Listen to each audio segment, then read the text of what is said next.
break. We're gonna take a little pause here. I'm gonna be real with you. Like the Aegis stuff is probably the reason why Brian really wants to help mold the Aegis stuff.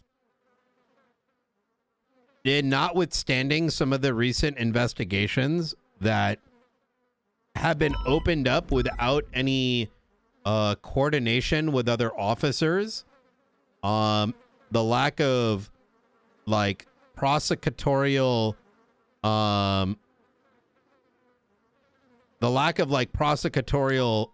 like procedure, like saying, yo, I'm gonna look into this, without you get to a point and there's no plan how to bring it to court, making sure your evidence is there. And then just like even this like yokai murder thing, I think is what is really driving Brian to be like, we need to do this from the start.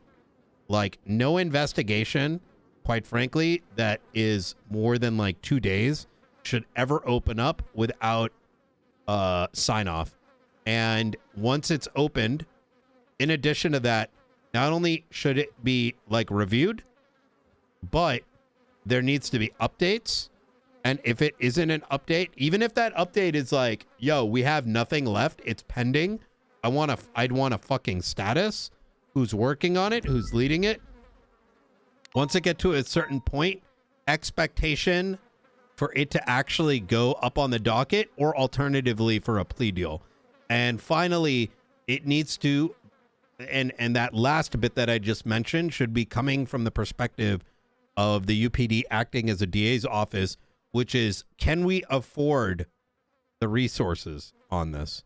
And if the conversation starts to say, we cannot afford the resources, then you best be fucking looking for a goddamn plea deal.